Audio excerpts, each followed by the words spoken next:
하나님 말씀 봉독하겠습니다. 마태복음 5장 3절부터 10절까지입니다.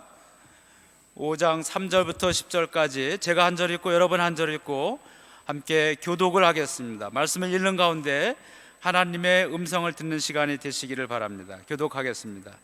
심령이 가난한 자는 복이 있나니 천국이 그들의 것이며 온유한 자는 복이 있나니 그들이 땅을 기업으로 받을 것이며 긍휼히 여기는 자는 복이 있나니 그들이 긍휼히 여김을 받을 것이며 화평하게 하는 자는 복이 있나니 그들이 하나님의 아들이라 일컬음을 받을 것이며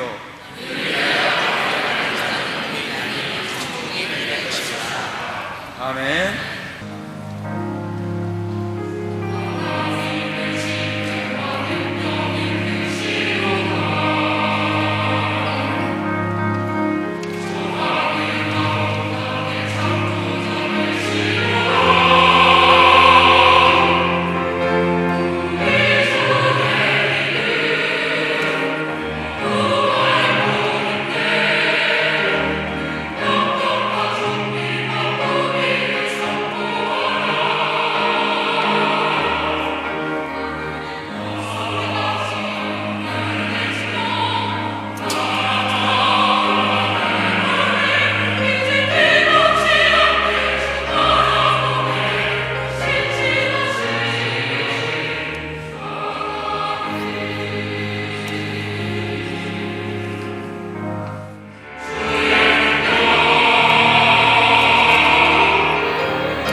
(1961년도) 미국의 기상과학자 에드워드 노턴 로렌츠라고 하는 사람이 그 기상에 관한 논문을 하나 발표했습니다.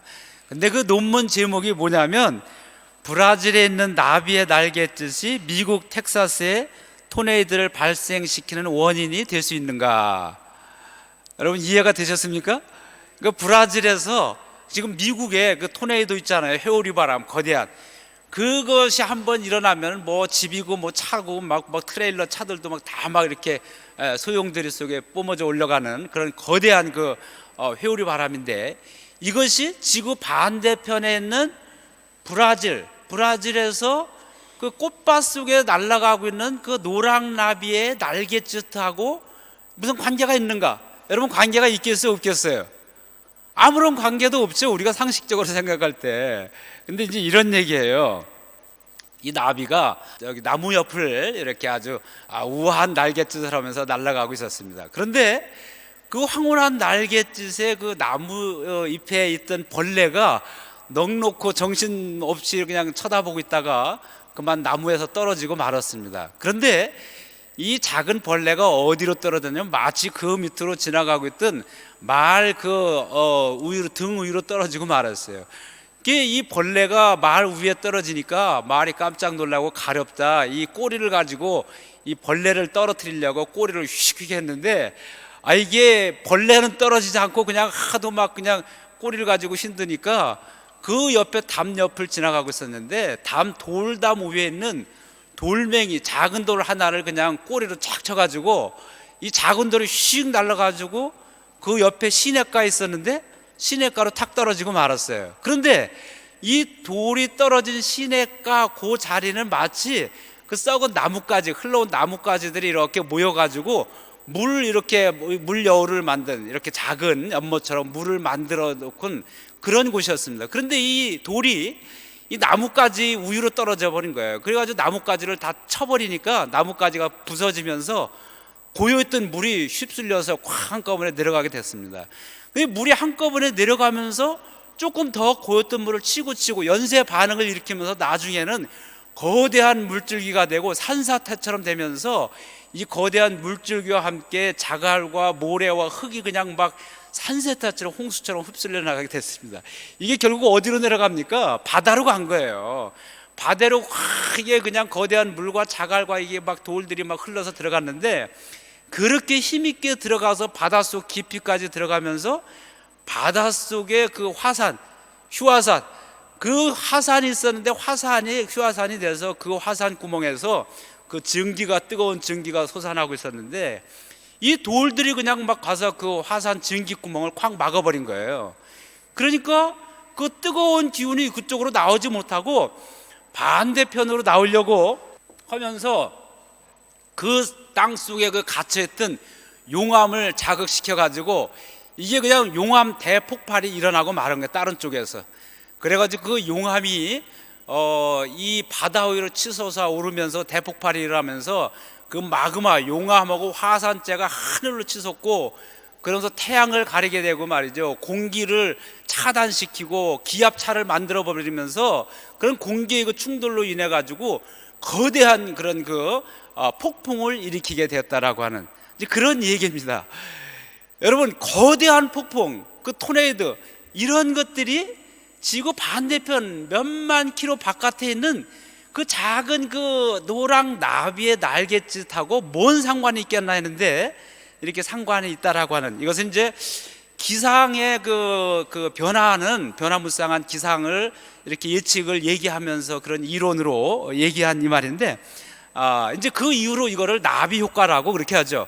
그래서 이 나비 효과를 얘기할 때는 지금 내가 하고 있는 지극히 작은, 아무 상관없는 것 같은 작은 거지만은 나중에는 전혀 결과를 예측할 수 없는 엄청난 일의 원인이 될 수 있다라고 하는 그런 얘기를 할 때 우리가 흔히 나비 효과라고 이렇게 얘기를 하고 있습니다. 그런데 이런 그 나비 효과 이론이 나중에는 양자 물리학의 그런 한 이론의 바탕이 됐습니다. 그 양자 물리학은 여러분 지난번에 우리 인터스텔라 영화 얘기했잖아요. 인터스텔라는 뭡니까? 이 우주, 거시 우주를 얘기하는 거잖아요. 그래서 우리가 가지고 있는 지구와 태양계, 은하계, 이것이 또 어마어마하게 있는 이 속, 이런 그 우리 생각할 수 없는 거시 우주계의 그 구조를 얘기하면서 이제 블랙홀도 얘기하고 화이트홀, 웜홀, 이런 것들을 얘기하고 있는데, 반면에 양자 물리학은 아주 지극히 반대로 작은 그 개념적으로 아주 작은 우주로 들어가는 거죠. 예를 든다면 우리 세포, 우리 눈에 보이는 우리 몸이 이렇게 다 있는 것 같지만 사실은 우리 세포가 다 이렇게 뭉쳐져서 있는 거 아닙니까? 우리 세포는 하나로 다 연결된 것이 아니고 세포 하나하나가 다 지금 각각 독립의 세포들이 다 이렇게 관계를 맺고 있는 거죠. 그런데 이 세포도 들어가면 뭐라 합니까? 분자, 원자 해가지고 한없이 더 작은 그 아주 작은 단위로 계속해서 막 이렇게 들어갈 수 있는데, 우리가 가지고 있는, 우리 잘 쓰고 있는 핸드폰, 휴대폰, 이 작은 그 안에 칩 같은 이 속에는 거대한 대도시 같은 이런 그 미로들이, 눈에 보이지 않는 미로들이 어마어마하게 있는 거 아닙니까? 그렇게 해서 이제 우리가 모든 이런 그 핸드폰을 쓸 수 있는 것처럼 우리 몸도 모든 것들은 더 작은 분자 속으로 들어가면 한없이 들어가는데, 그 지극히 작은 것 하나 속에는 우리 그 인터스텔라에서 보는 것 같은 거대한 우주의 구조가 똑같은 구조와 똑같은 원리로 또 속에 있다라고 하는 거예요. 그래서 결국은 이렇게 보면은 이 우주 전체가 이쪽에 있는 것과 또 이것과 이것이 아무런 상관이 없는 것 같지만, 그러나 모든 것들은 다 아주 긴밀하게 그물망처럼 다 연관되어 있고 관계성 속에서 함께 나가고 있다라고 하는 이런 것들이 양자 물리학에서 이야기하고 있는 그런 이론 중에 하나입니다. 그 나비 효과 얘기할 때 나비 얘기를 호프스테터라고 하는 양자 물리학자가 또 이제 그런 책을 썼는데, 거기에서 이제 괴텔, 애셔, 바하라고 하는 책을 1971년도인가 썼어요. 그런데 그 속에서 그렇게 얘기했습니다. 우리가 볼 때는 괴텔은 뭐냐면 이 수학자예요. 물리학자, 수학자고, 애셔는 미술가예요. 바하는 우리가 아는 것처럼 음악가죠. 이 수학자와 미술가와 음악이 무슨 관계가 있어요? 그러나 아무런 관계가 없는 것 같지만 이것은 다 하나의 밀접한 연관, 관계성 속에서 이 역사를 만들어 가고 있고 예술을 만들어 가고 아름다운 세계를 만들어 가고 있다라고 하는 거예요. 그런데 그것을 이제 이 지극히 작은 그 양자 물리학을 통해서 얘기를 하고 있는 겁니다. 자, 여러분, 지극히 작은 것, 아무것도 아닌 것 같지만 나비 날개짓 하나가 지구 반대편에서 거대한 토네이도나 폭풍을 일으키는 원인이 될 수 있다라고 하는 것은, 우리는 모두가 이 세상, 하나님이 만드신 이 세계에는 모든 것이 다 하나님의 섭리, 하나님의 사랑과 은총 속에서 하나의 관계를 형성하면서 살아가고 있다라고 하는 거예요. 오늘 찬양도 바다와 산과 들과 이런 것들을 얘기했잖아요. 그런 속에서 하나님의 진실하심을 우리가 찬양하자라고 했는데, 그렇습니다. 우리가 전혀 상관없는 것 같은 모든 것들은 다 하나님의 사랑과 은총, 섭리 안에서 다 그물망처럼 연결되어 있는 거예요. 여러분, 그물 알고 있잖아요. 그물. 그래서 그물이 이렇게 작은 이렇게 눈으로 되어 있잖아요. 이것은 서로 하나에 다 구멍 뚫려 있는 것 같지만 서로 다 연결이 되어 있는 거예요. 그래서 그런 것처럼 이 모든 세계가 다 연결 구조로 되어 있다라고 하는, 그것은 성서의 구조이기도 하고 하나님이 지으신 우주의 원리이고 우주의 구조이기도 한 겁니다. 자, 그러면 여러분, 여기에서 나라고 하는 한 존재가 얼마나 중요한 건지 뿐만 아니라 저쪽 우주 반대쪽에 있는 또 다른 사람 하나, 우주 반대편에 있는 작은 나비 하나가 여기 현재 있는 나의 존재에 얼마나 큰 영향을 미치는지 알 수 없습니다. 이것은 이제 우리가 지극히 작은 것이라 할지라도 하나님이 지으신 이 모든 관계, 너와 나와의 관계 속에서 진실함과 그런 그 소중함을 가지고 우리가 나가야 됨을 그렇게 얘기하고 있습니다. 서로 간에 우리가 밀접한, 전혀 상관없는 것 같지만은 아주 심각한 결정적인 영향을 미치면서 살아갈 수밖에 없다라고 하는 거예요. 그렇죠? 여러분, 우리들은 아무 상관없는 사람 같다 할지라도, 때로는 우리가 그렇게 하죠.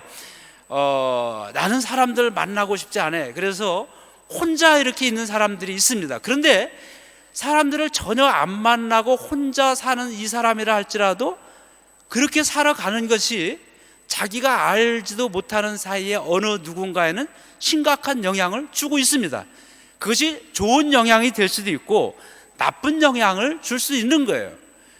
그런데 이 성경에서는 우리를 뭐라고 합니까? 우리의 존재에 대해서, 우리의 아이덴티티에 대해서 여러 가지로 많이 얘기하고 있습니다. 하나님의 자녀고 하나님의 아들이고 딸이고 주의 군사고 많은 그런 얘기를 하고 있는데, 예수님께서 말씀하신 우리들의 아이덴티티, 우리의 정체성, 너희가 누구냐라고, 우리는 누군가라고 하는 것을 말씀하시면서 예수님께서 첫 번째 가르침 속에서 그것을 우리들에게 가르쳐 주고 있습니다. 예수님께서 지난주 우리가 말씀을 했죠. 새해가 됐는데 예수님 자신도 시험을 거치면서 사람들에게 공생애를 시작하시면서 첫 번째 선언하고 외치신 말씀이 있습니다. 그것은 뭡니까? 때가 되었다. 드디어 때가 되었는데 이제 회개하라. 그리고 하나님의 복음을 믿어라 그랬어요. 때가 됐다면 우리 때란 말이죠. 자, 우리가 일어서야 되는데 이제 우리가 어떻게 됩니까? 회개하라는 거예요. 지난주에 말씀드렸지만 회개라고 하는 것은 과거의 나의 잘못을 눈물을 흘리면서 뉘우침도 있지만 더 중요한 것은 마음을 바꾸라고 하는 거예요. 생각을 바꾸라. 새 시대가 되었고 이제 하나님의 메시아가 왔는데 하나님 나라를 향해서 우리가 하나님 나라를 건설하면서 하나님의 복음을 믿고 나가야 되는데 과거에 가지고 있었던 그런 생각, 그런 마음 가지고는 안 된다는 거예요. 그러므로 이제 나와 함께 새로운 나라, 하나님 나라를 건설할 너희들은 마음을 바꾸라, 생각을 바꾸라. 그리고 세상에 주는 복음, 세상에 주는 그 기쁨이 아닌 하나님의 복음, 하나님의 기쁨을 믿어라. 그렇게 예수님께서 첫 번째 말씀을 하신 거예요. 그렇게 하시면서 어떻게 하셨습니까? 나를 따르라 제자들을 불렀잖아요. 그런데 어떻게 해요? 그 부르심에 대해서 즉각적으로 마음을 바꾸고 생각을 바꿔서 따랐던 사람들이 있습니다. 그 사람들이 바로 12 제자들인 거죠. 그들이 예수님을 즉각적으로 따른 거예요. 따르시면서 지금 따르면서 첫 번째 그 가르침을 예수님께서 가르쳐 주셨는데 그것이 산상수훈이에요. 산상복음인데 이 아주 주옥 같은 말씀인데 여기에서 그 우리가 흔히 말하는 팔복이라는 말씀을 하시면서 이어서 너희들이 누구냐? 너희는 바로 세상의 소금이다. 너희는 바로 세상의 빛이다. 그렇게 얘기하고 있어요. 이게 무슨 얘기예요? 지금 세상은 정말 너무나 지금 어지럽고 암흑 속에 쌓여 있는 거예요. 오늘 아침에도 신문 보니까 말이죠. 그 일본인 그 잡혔던 그 이슬람 그 테러 단체에서 그 참수했다라고 하는 그런 신문들은 너무나 그런 것을 볼 때마다 이 세상이 정말 답답하고 말이죠. 그런 것뿐만 아닙니까? 우리 주변에서 우리 실생활에서 일어나는 생활상을 볼 때도 우리가 정말 그런 기사들, 이 사회적 이 현상들을 보면 그냥 한숨이 안 나올 수가 없어. 한숨. 예? 그 저도 모르게 한숨이 많이 나요. 우리 누리가 아빠 왜 이렇게 한숨을 자주 쉬세요? 그런데 사실 세상을 바르게 직시하고 보면은 이 한숨이 안 나올 수가 없는 그런 세상이에요. 그런 세상에서 예수님께서 우리에게 뭐라고 했냐면은 너희는 세상의 소금이다. 이 썩어져 가는 세상 속에 이 썩어져 가는 것을 방지하고 하는 그런 그 소금이다 말이죠. 여기인데 예수님께서 단도직입적으로 세상의 소금이다 그러셨어요. 앞으로 소금이 되면은 좋을 것이다 뭐 이런 것이 아니라 너희는 이미 세상의 소금이다. 그리고 세상의 빛이다 그랬어요. 암흑을 밝히는 빛이다 이 말이죠.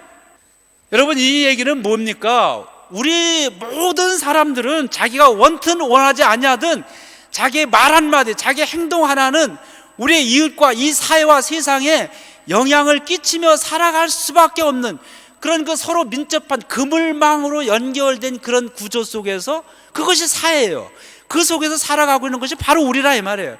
그렇기 때문에 우리는 말 한마디 행동 하나 모든 것이 신중해야 되는데 그 신중함에서 특별히 우리는 이 세상의 소금이고 빛이고 하나님 나라를 이루어 가야 될 하나님의 평화의 씨앗을 뿌리고 하나님의 희망과 하나님의 기쁨을 이 땅에 전하면서 그렇게 하나님의 나라를 이루어가야 될 사람이기 때문에 하나님의 영광을 찬양해야 될 그런 사람이기 때문에 그런 그 하나님의 복음의 영향력을 끼쳐야 되는 그런 사람이기 때문에 너희들은 이렇게 살아가야 된다라고 하는 거예요.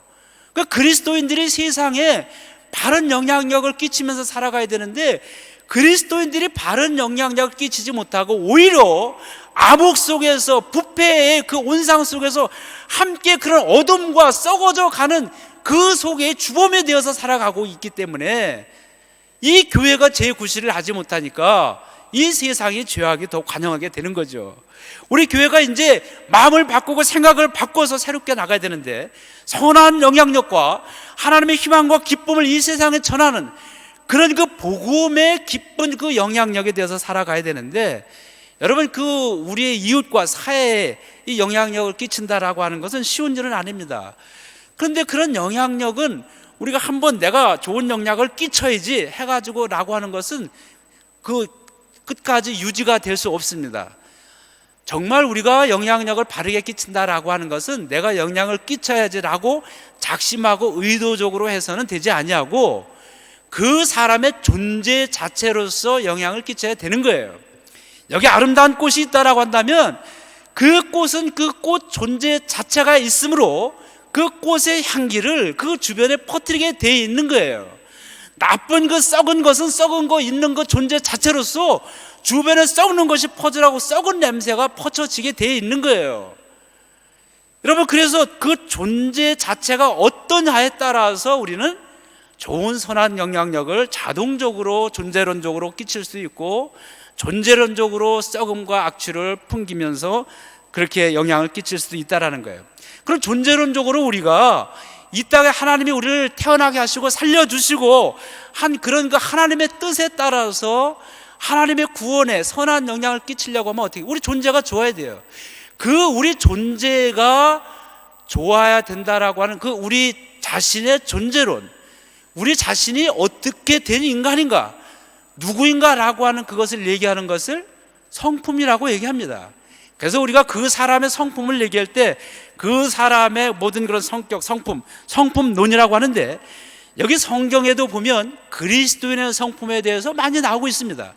여기 예수님께서 첫 번째 가리킴, 팔복을 가리키시면서 가리키는 우리가 흔히 8가지 복을 얘기하는데, 여러분, 이것은 8가지 복 받는 비결을 이야기하는 것이 아니고, 여기 지금 자기가 가지고 있던 모든 세상 속에서 어느 정도 성공하고 정착해서 그래도 이제 어깨에 힘을 주고 살아갈 그런 정도 된 사람들을 불러서 나를 따르라 라고 하면서 나와 함께 하나님 나라 복음을 전하자, 사람 낚는 어복에 되리라 해서 자기를 따르게 예수님을 따른 제자들, 마음을 바꾸고 생각을 바꾸고 예수님과 따르는 사람들을 변화시키는, 그들의 성품을 변화시키는 성품론을 얘기하고 있는 거예요. 그러니까 이것은 그리스도의 성품론이에요. 자, 나와 함께 세상을 변화시키고 이 세상 속에 하나님 나라를 만들어 가기 위해서는 너희들이 나의 성품, 하나님의 성품, 예수 그리스도의 성품을 닮아야 된다. 이것이 나의 성품이고 예수의 성품이고 예수 그리스도의 성품인데, 그렇게 하면서 말씀하신 것이 곧 산상보험이라는 거예요. 여러분, 오늘 우리가 같이 읽은 것이 그 팔복입니다. 여러분, 오늘은 한 가지씩 제가 다 얘기하지는 않고 그냥 전체를 이렇게 말씀드리려고 합니다. 우리 다시 한번 요약해보면 팔복의 처음에 심령이 가난한 자 아닙니까? 그 당시에 예수님이 있을 때는 지난번에도 말씀했잖아요. 많은 파벌들이 있으면서 그 파들이 저마다 자기 특징들이 있었는데, 대부분 자기들의 마음이 아주 완악하고 교만한 자들이었어요. 그들은 하나님 앞에 무엇을 간구하는 것이 아니라 비고 빈 마음 돼서 하나님의 은혜, 하나님의 은총, 하나님의 자비하심을 그리워하고 사모하는 것이 아니라 자기들의 힘으로 살아가려고 생각했던 사람들입니다. 여기 성전을 지키고 있던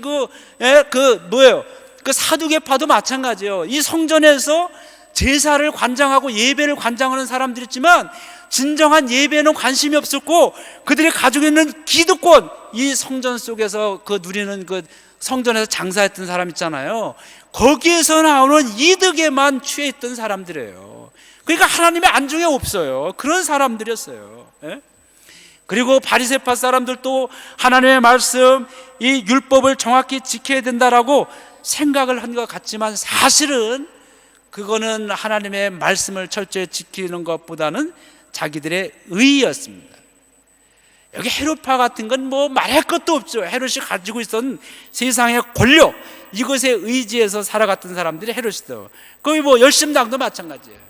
하나님께 우리의 모든 존재를 맡기고 하나님의 은총 아니면, 하나님의 은혜 아니면 우리 민족은 살아갈 수도 없고 나 자신은 살아갈 수 없습니다 라고 하는 것이 아니라, 우리가 힘으로 한번 해보자 말이죠. 해가지고 칼을 만들고 무력 투쟁을 했는데, 이런 것들이, 이런 속에서 예수님께서 말씀하시기를 이런 것들이 아니라 정말 이 세계를 변화시키는, 선한 영향력은 무엇이냐? 이것은 하나님께서 우리에게 주신 하나님의 형상을 되찾는 그 성품, 하나님의 형상에서 나오는 성품인데, 이것이 바로 이 8가지다, 이렇게 지금 예수님께서 말씀하십니다. 그러면서 첫 번째가 심령이 가난한 자. 심령이 가난하다는 뭐예요? 가난하다는 것은 무엇인가? 부족한 거, 모자르는 거예요. 모자르는 거. 그래서 여러분, 물질이 가난한 사람이 돈이 없어요. 돈이 늘 아쉬운 거예요. 우리는 가난한 마음, 빈 마음을 대가지고 하나님의 은혜를 사모하고 하나님 앞에 자비를 구하면서 우리가 나와야 되는데, 이 세상에 있는 이 당시의 사람들은 그런 성품을 가지고 있지 못했던 거예요. 자기의 오만함과 자기의 완악함 속에서 목이 굳어가지고 하나님을 믿는다고 하지만 그것은 겉으로 나타났을 뿐이지, 진정 그 속에는 하나님의 존재는 그 속에 있지 않아요. 그들의 비밀은 무신론자였다라고 하는 거예요. 제사장도 그렇고 바리새파도 그렇고 그들의 비밀은 무신론자였다는 거예요. 여기 정말 마음이 가난한 자 돼가지고 하나님을 간절히 사모하고 애타는 자, 이것이 진정한 세계를 변화시킬 수 있는 성품이라는 거예요. 너희들이 너의 모든 것을 버리고 나를 따를 때 먼저 이 가난한 자가 된다. 빈 마음의 성품을 가지고 있어야 얘기하는 거예요. 애통하는 자, 슬퍼하고 우는 거예요. 온유한 자가 된다. 예? 같은 비슷한 얘기이긴 한데 마음이 교만했어요. 온유하고 겸손해야 돼. 의해지고 목마른 자, 정말 그 당시에 무엇이 의냐 말이에요. 무엇이 바른 것이냐. 하나님의 말씀이 진리예요. 그러나 하나님의 말씀을 따른다고 했지만, 그러나 정말 그 속마음은, 비밀은 하나님의 말씀이 아니라 자기들에 의했던 거예요. 하나님의 그 말씀 진리에 목마르고 사모하는 자. 그래서 이 땅에, 이 사회에 하나님의 주권이, 하나님의 말씀이 실현되기를 애타게 간구하면서 살아나가는 사람, 이런 사람들이 정말 정의로운 사람이 돼야 되는데, 너희들이 이제 나를 따르면서 나와 함께 살아가야 될 때는 이러한 성품을 가지고 있어야만이 이 썩어져가고 어둠 속에 있는 이 세계를 변화시키는 그런 선한 영향력을 발휘할 수 있다라고 해요. 긍휼히 여기는 자, 우리가 이웃을 보면서 불쌍히 여기고 긍휼히 여기는 마음이 청결해야, 마음이 깨끗해야 돼. 화평케 하는. 우리가 그렇잖아요. 이 세계의 분란, 증오, 싸움 끊임없이 되풀이되고 나가고 있는데, 이 속에서 평화의 씨앗을 뿌리고 평화를 만들어가는 사람, 진정한 것은 그리스도인입니다.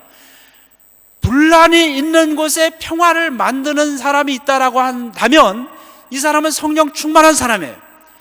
평화를 만들어가고 화평케 하는 자, 이런 그 평화를 간직하고 있는 그 존재 자체가 하나님에 대한 신뢰, 하나님의 자녀, 하나님의 아들과 딸이라고 하는 확신 속에서 어떠한 갈등과 어떠한 폭풍우가 몰아쳐 온다 할지라도 마음의 평화를 가지고 있다라고 한다면, 그 평화는 우리의 이웃들에게 그 평화를 끼치고 나누어 줄 수밖에 없다라는 것. 이것이 바로 하나님의 평화를 가지고 있는 자, 화평케 하는 자, 이런 사람들이 바로 세상을 변화시키고 세상에 선한 영향력을 끼치는 사람이라고 하는 거예요. 의를 위하여 박해를 받는 자, 옳은 일, 하나님의 말씀대로, 하나님의 영원히 매이지 않는 말씀대로 의로움으로 살아가고자 당하는 이 모든, 그렇게 박해를 받는 것, 그것은 정말 바른 성품이고 그것이 바로 진정한 하늘의 복이라고 하는, 이것을 지금 얘기하고 있습니다. 이것이 바로 팔복의 말씀인데, 이것은 곧 하나님을 믿고 예수를 그리스도로 영접하고 예수를 따르겠다고 나서고 그 길을, 예수의 길을 걷고 있는 사람이 가져야 될 품성이라고 하는 거예요. 예수 그리스도의 성품이에요, 여러분. 우리가 팔복을 통해서 나의 지금 성품이 어떤가라고 하는 걸 비교해보고 나 자신을 돌이켜보면서 이 팔복의 성품, 바로 예수 그리스도의 성품을 담도록 우리는 늘 우리 자신을 돌이켜보고 말씀을 보고 기도하고 그렇게 노력을 해야 되는 것입니다. 끊임없이 말씀에 비추어서 자기를 가리켜보면서 버려야 될 옛 성품을 버리고 예수님을 따르는 그리스도인인데, 우리가 예수 그리스도의 성품을 닮아가는 팔복의 성품을 담는 여러분이 되시기를 주님의 이름으로 축원합니다. 여러분, 또 성품론이 또 많이 있어요. 그다음에 아주 또 우리 결정적인 성품론이 뭐냐면, 예수님의 성품, 또 예수님 삼일체잖아요. 예수님의 다른 모습이, 예수님께서 다른 모습으로 우리와 함께 지금 계시는데 성령의 모습으로 계신 거예요.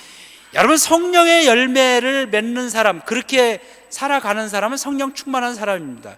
그것이 성령의 성품, 예수 그리스도의 성품이 팔복이라고 한다면, 성령의 성품으로 살아가는 사람이 성령의, 갈라디아서 5장 22절에는 성령의 성품이에요. 우리 성령의 성품, 성령의 성품론을 한번 읽어봅시다. 갈라디아서 5장 22절, 23절.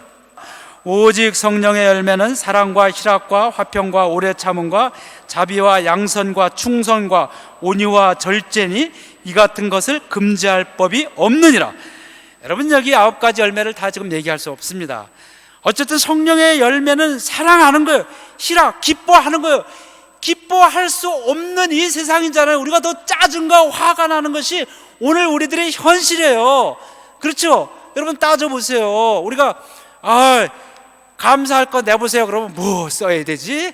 화나는 거 써보세요. 그러면 순식간에 좌자작 해가지고 앞뒤로 그냥 2장 3장 막 쓸지도 모르겠어요. 그런 세상이라 이 말이죠. 그러나 그런 속에서도 기뻐할 수 있다라고 하는 것은 그 사람은 정말 성령 충만한 사람임이 틀림이 없는 거예요. 화평, 아까 얘기했죠. 평화, 오래 참음, 인내라고 하는 것. 여러분, 우리가 한국 사람들이 인내심이 강하죠. 그래서 3-4번이다 말이죠. 3-4번이 아니라 한국 사람은 너무 잘 참아요. 그래서 화도 잘 참잖아요. 너무 참아가지고 그 참다 해가지고 안에서 그냥 골마 터진 게 화병이죠. 그 세 개의 병 이름은 세계 공통적 라틴어나 영어 이런 걸로 다 돼 있는데 그 세 개 병명의 그 이름 중에 화병이라는 이름, 그 영어로 그게 있어요. 그 세 개의 의학 용어예요.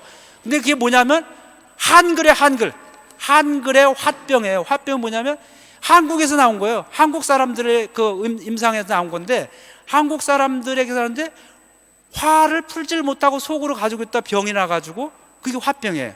실제 의학 용어로 있단 말이죠. 그만큼 이게 인내하는 건지 뭔지는 모르겠지만 어쨌든 그런데 이런 인내 말고 여기 인내라고 하는 것은 내가 어떤 그 결정을 했어요. 올해는 내가 하나님의 기쁨의 사람이 되겠다. 성경을 내가 매일 하루도 빼놓지 않고 10장씩 읽어야 되겠다. 뭐 이런 그 아주 거룩한 결심을 했는데 그런 그 거룩한 결심이 깨질 위기에 있는 거예요. 그러나 깨질 위기에 있음에도 불구하고 끝까지 어떠한 그런 그 외부의 조건도 다 차단하면서 끝까지 이것을 지키고 나가는 것, 이것이 오래 참는 거예요. 여러분, 한국 사람처럼 참 성품이 좋은 거죠 사실은. 근데 어떻게 보면 미련할 수도 있고요. 미련하게 그냥 아픈데도 그냥 참고 있지 말고 아프면 빨리 오늘 가서 감기약도 사 먹고 뭐죠? 그 아스피린아치도 먹고 그거 뭐 얼마 안 되는 거 먹으면 금방 될 거를 그냥 미련스럽게 난 약은 안 먹어 뭐 이럴 필요가 없는 거죠. 근데 어쨌든 오래 참음이라는 거는 그런 게 아니에요. 자, 그런 것들 그리고 또 자비, 양선, 충성, 온유, 절제 이런 것들이 바로 성령의 열매인데 이것이 바로 성령의 성품이라고 하는 거예요. 여러분, 이 성령의 열매, 성령의 성품은 성령 충만하면 기계적으로 자동적으로 되는 게 아니에요. 우리가 열심히 이것을 이렇게 살아가도록 나는 성령의 사람이야. 이미 내가 예수를 그리스도로 영접하고 성령께서 하나님의 영이 예수 그리스도께서 내 안에 내주하고 계시고 그 성령과 함께 살아가고 있는 내가 부끄럽게도 이런 것을 화를 다스리지 못한단 말이야. 말도 안 돼. 이건 나는 다스려야 돼. 그렇지만 나도 인간이기 때문에 해가 있을 때까지는 화낼 거야. 성경에 해가 지도록 분을 품지 말라고 했으니까 해 지기 전까지는 한번 나도 화 좀 내보자. 그 막 소리도 지르고 말이죠. 욕도 한번 해보고, 딴 사람들한테 혼자. 그렇지만 해가 지면은 화 또 끝쳐버리고 말이죠. 이것이 바로 성령 충만함입니다. 그것이 이렇게 해야 되는 거예요. 온유와 절제라고 자기 컨트롤 절제. 마지막에 성령 충만함의 마지막은 뭐냐면 자기 절제, 자기 컨트롤. 이 컨트롤이 안 되는 사람들 있잖아요. 우리 성령 충만한 사람은 자기 컨트롤을 잘 할 수 있어요.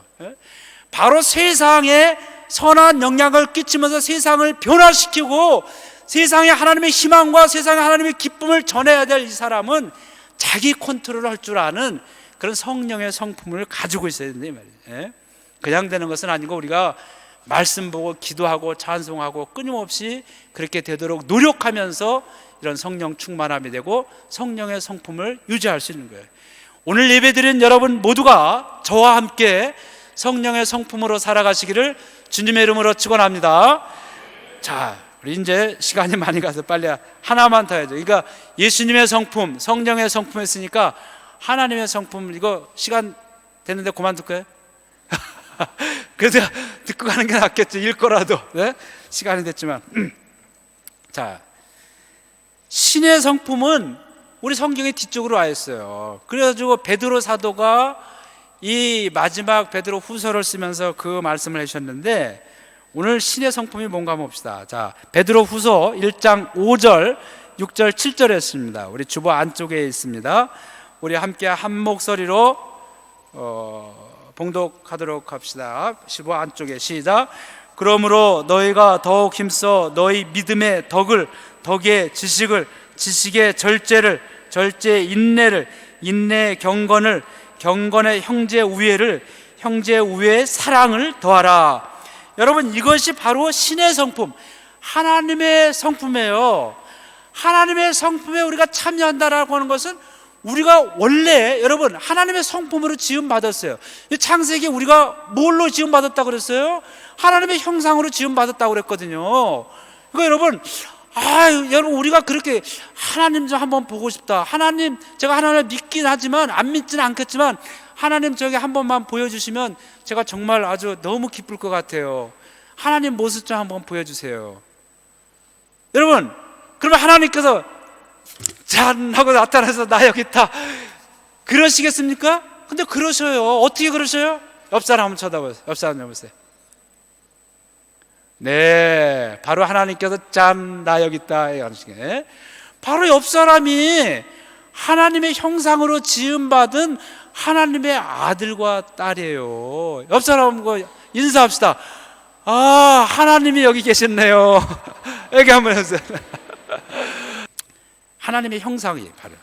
그런데 그 하나님의 형상을 가지고 있기 때문에 우리도 하나님의 성품을 따라 살 수 있어요. 그래서 베드로가 자, 너희들이 잃어버렸던 하나님의 형상을 찾고 하나님의 성품에 참여할 수 있도록 이렇게 하나님의 성품이 이렇다라고 신의 성품에 참여하기 위함이다 말씀한 거예요. 여기 지금 얘기했잖아요. 믿음. 그러나 믿음만 가지고 있습니다. 우리 기독교인의 그리스도인의 단점 중에 하나가 빠지기 쉬운 그 같이 하나가 덕이 없어. 그냥 뭐 믿음만 좋은 것 같은데 여러분 믿음만 있으면 안 되고요. 그냥 믿음도 제대로 믿으면 되는데 그냥 맹목적으로 그냥 막 그저 믿습니다라고 하면서 덕이 없단 말이죠. 그래서 한국교회가 이렇게 가르치긴 했는데 그런데 하여간 덕이 있어야 되는 거예요. 덕은 사람과의 관계죠. 믿음은 자기 자신의 문제고, 그리고 지식을 가진 하나님, 이 지식은 세상적인 지식이 아니라 하나님에 대한 지식이고 예수님에 대한 지식이에요. 그래서 우리가 성경 공부가 필요한 거예요. 영적인 지식이 있어야 세상을 보는 분별력과 판별력이 분명한 거지, 세상적인 눈을 가지고 세상적인 주판을 가지고 하면 그건 한계가 있는 거예요. 그건 결코 세상에 선한 영향력을 끼칠 수가 없는 거예요. 우리가 누굽니까? 세상의 소금이고 세상의 빛이 아니에요. 이 눈물과 고통이 있는 이 세상에 하나님의 희망과 기쁨을 나누어 주고 전해야 될 우리들인데, 우리 이런 하나님의 지식을 가지고 있어야 된다는 거예요. 절제가 또 나왔네 여기서. 그러니까 성령의 성품하고 또 하나님의 성품하고는 비슷해요. 예수님의 성품, 삼위일체니까 다 비슷비슷해요. 다 똑같아요. 절제, 인내도 또 나왔네. 경건, 형제 우애. 여기 형제 우애 하니까 이거 좀 한국적인 것 같아요. 우리 형제 우애 있게 지내는 이런 거 우리 한국적인 얘기잖아요. 우정. 이게 그래서 여러분 옆 사람과 형제 우애 이렇게 지내는 거 얼마나 이게 소중한 하나님이 주신, 특히 한국인에게 주신 아름다운 건데, 한국인은 그렇잖아요. 얼마나 우애가 많아요. 지금 배고파요. 배고픈데 콩 한쪽 분이 먹을 게 없어. 며칠 굶으면 돼. 그러면 여러분 어떻게 해요? 콩 한쪽, 에휴 이것이 너나 먹어라. 그런데 결코 혼자 먹지 않죠. 콩 하나도 어떻게 해요?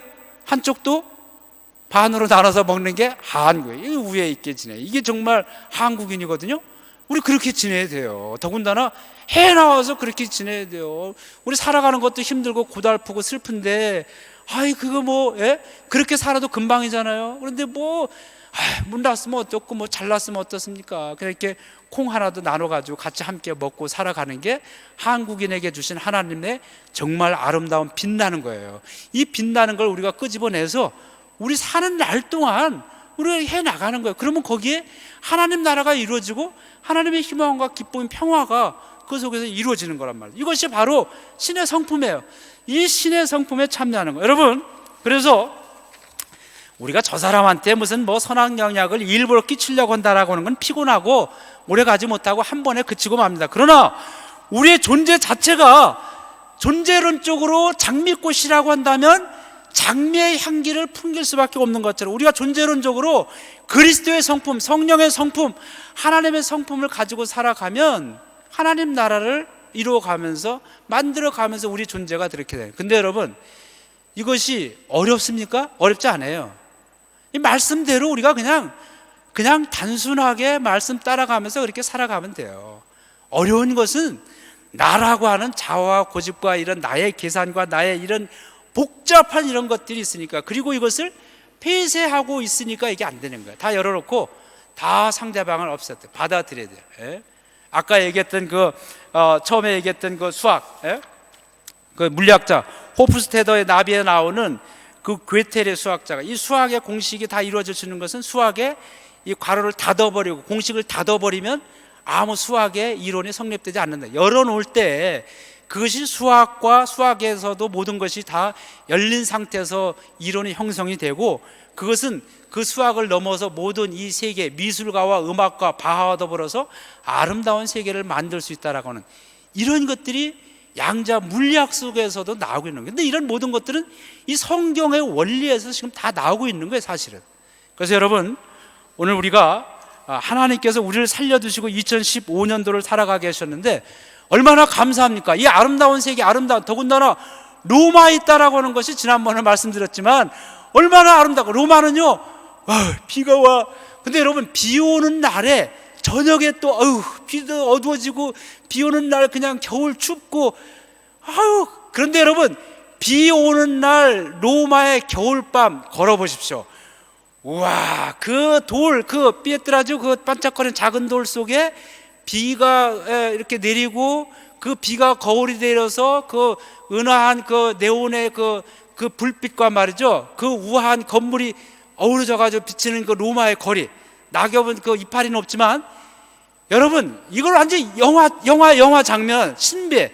그러니까 여러분, 우리가 성품이 어떠냐, 하나님께서 주신 내 인생을 어떤 관점을 가지고 이 세계를 바라보느냐에 따라서 그곳이 정말 그 천국이 되기도, 하나님 나라가 되기도 하고 지옥이 되기도 하는 거예요. 우리가 성품이 좋아야 돼요. 성품이. 또 어렵지 않아요. 여기 성품의 비밀을 그리스도의 성품, 성령의 성품, 하나님의 성품을 다 얘기해 주셨어요. 그냥 따라가면 돼요. 단순하게. 우리의 이론 내세우지 말고. 그렇게 하다 보면 나도 모르게 이렇게 습관이 된 거예요. 습관이. 그래서 여러분들 그렇게 습관이 될 수 있단 말이죠. 여러분 모두 오늘 예배 드린 분들, 저를 포함해서 말씀을 증거한 저와 들으신 여러분 모두가 그리스도의 성품, 성령의 성품, 하나님의 성품이 되어 살아가기를 주님의 이름으로 축원합니다.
이제는 우리 주 예수 그리스도의 은혜와 하나님 아버지의 무한하신 사랑과 성령님의 감화 감동과 교통하심이 이 주연전후 네 번째 주일 예배를 마치고 돌아가면서 주신 말씀에 따라서 하나님 나라 갈 때까지 예수 그리스도의 성품, 성령의 성품, 하나님의 성품에 참여하는 자가 되어서 이 땅에서 우리 이웃과 이 사회 속에서 우리 형제 자매들에게 선한 영향력을 끼치며 살아갈 것을 결단하고 돌아가는 사랑하는 모든 하나님의 아들과 딸들 위해 지금부터 영원까지 함께 하시기를 간절히 축원하옵나이다. 아멘.